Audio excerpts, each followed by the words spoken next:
샬롬, 공동체 성경 읽기 오신 분들을 진심으로 환영하고 축복합니다.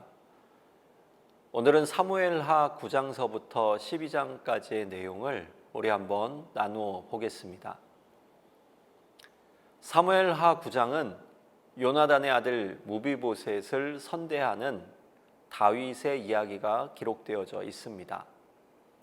이 무비보셋은 앞서 사무엘하 4장 4절에서 다윗의 의형제였던 사울의 아들 요나단, 그 요나단의 아들입니다. 사울 왕과 그 아들들이 블레셋과의 전투에서 전사하자 요나단의 아들인 무비보셋을 돌보던 유모가 그 소식을 듣고 당시 5살이었던 이 무비보셋을 들쳐 업고서 피신의 길에 급히 오르게 됩니다.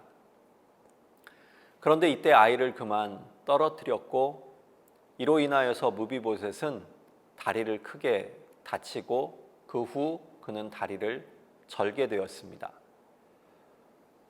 오늘 사무엘하 9장은 이 다윗의 전성기에 이웃나라들로부터 큰 승리를 거두게 되고 또 이스라엘이 안정되는 과정 가운데에 다윗이 사울의 집에 남은 자를 찾는 것을 볼 수가 있습니다. 이때의 다윗은 사울의 집을 섬기던 한 종을 알게 되었고 그를 부르게 되는데 그의 이름을 시바라고 성경은 소개를 하고 있습니다. 이 시바라는 사람이 다윗 앞에 섰을 때에 그는 다윗 왕을 두려워하게 됩니다. 왜냐하면 자신의 주인이었던 사울 왕과 또 다윗의 관계를 너무나 잘 알고 있었기 때문입니다. 다윗이 사울의 남은 자녀를 이 시바에게 물어보자 사울의 종이었던 그는 요나단의 아들 하나가 살아있다라고 다윗에게 고합니다. 바로 무비보셋입니다. 그는 로드발 아미엘의 아들 마길의 집에 거했고 다윗은 그를 불러 요나단과 약속을 소개하면서 이 무비보셋과 함께 식사를 할 수 있도록 왕의 식단에 초대를 시킵니다. 사무엘하 9장 13절의 말씀을 보게 되면 이 무비보셋이라는 사람이 두 다리를 절고 있는 굉장히 심한 장애를 가졌다라고 기록을 하고 있는데요. 미가라는 어린 아들이 또한 있었다 이렇게 기록을 하고 있습니다. 성경은 사울의 종 시바를 소개하면서 사무엘하 9장 10절 말씀에 이 시바의 아들들이 15명이었고 또 종이 20명이었다라고 기록을 하는데 앞서 말씀드린 대로 그의 상전인 무비보셋은 두 다리를 저는 심한 장애를 가지고 있었을 뿐만 아니라 아들이 한 명이었다 이렇게 소개를 하면서 외관상으로 볼 때에는 이 시바가 무비보셋의 종으로 기록이 되어져 있지만 실제로는 이 시바가 무비보셋보다 훨씬 더 강하고 풍족한 삶을 누리고 있었음을 보여주는 거죠. 이어지는 사무엘하 10장은 다윗의 암몬과의 전쟁을 기록하고 있습니다. 암몬 왕 나하스가 죽고 그의 아들 한운이 이 왕권을 계승하게 됩니다. 다윗은 나하스의 죽음을 애도하기 위하여서 당시 사절단을 파견하게 됩니다. 2절 말씀을 보면 다윗이 조문 사절단을 파견한 이유를 은총을 베풀기 위함이다 이렇게 기록을 하고 있습니다. 앞서 사무엘하 8장 12절 말씀을 보게 되면 이 다윗의 전성기의 이스라엘은 주변의 모든 나라와 전쟁을 하여서 승리를 하게 됩니다. 이때 암몬도 다윗 왕의 군대에게 패배를 하게 되면서 이스라엘 주변의 나라들이 이스라엘과 이 봉신 조약을 맺도록 이렇게 인도가 됩니다. 쉽게 말하면 이스라엘이 오늘 암몬의 종주국이 된 것으로 해석을 해볼 수가 있습니다. 고대 근동의 봉신 조약은 왕이 바뀌어도 이 두 국가 간에 맺은 조약의 효과는 계속 유지가 될 수가 있었습니다. 이래하여서 이 종주국과 봉신국 사이에는 늘 항상 평화로운 협정이 유지가 되었습니다.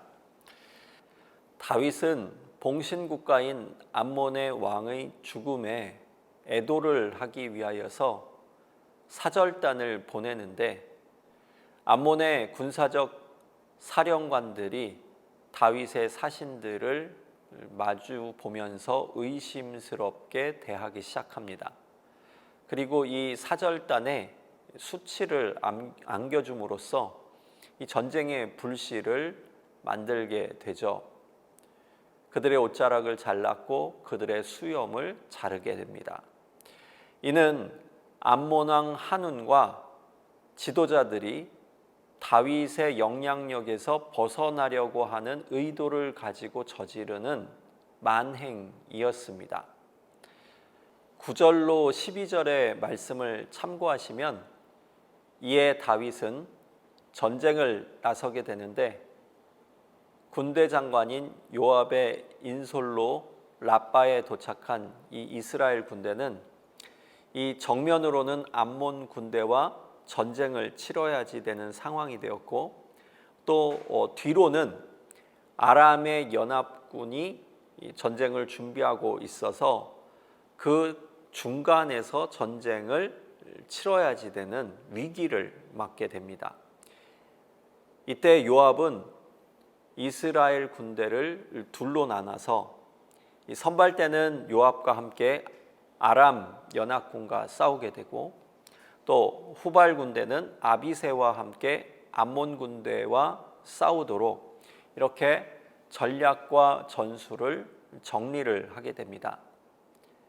또한 상황에 따라서 적군의 강세를 바라보면서 서로가 도움을 줄 수 있도록 대비책을 마련하게 됩니다. 그런데 어찌된 영문인지 요압이 이끄는 선발 군대가 이 아람 연합군을 향하여서 진격해 나갈 때에 아람 군대는 그 모습을 보면서 오합지졸로 이스라엘과 맞서지도 못하고 도망을 하게 됩니다.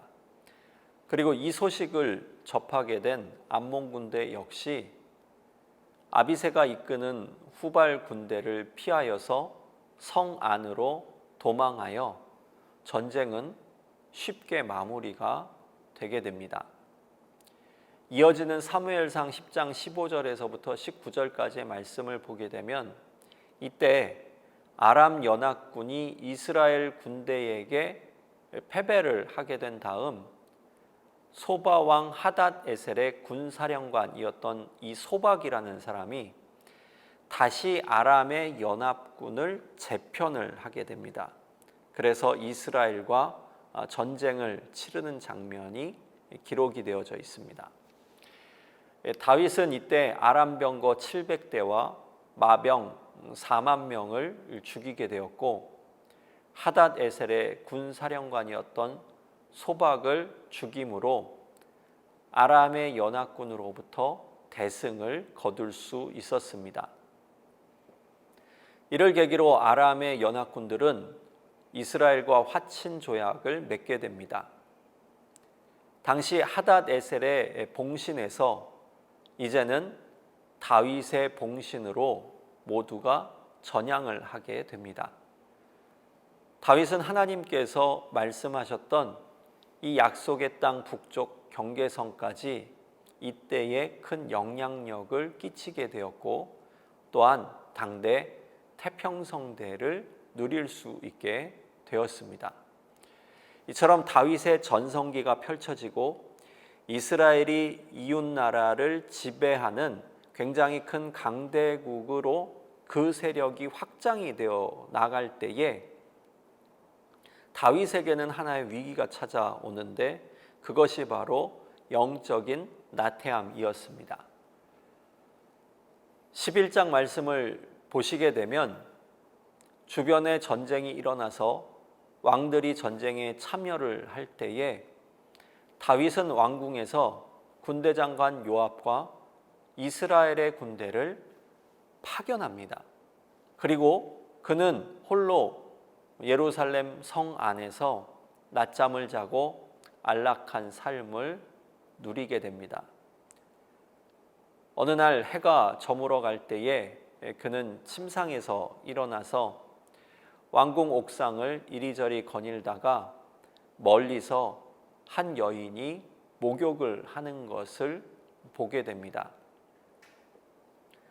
이에 다윗은 그녀를 왕궁으로 불러서 그녀와 동침을 하게 되는데 그녀는 당시 전쟁에 나가서 이스라엘과 다윗 왕을 위하여서 싸우는 햇사람 우리아의 아내 밧세바였습니다.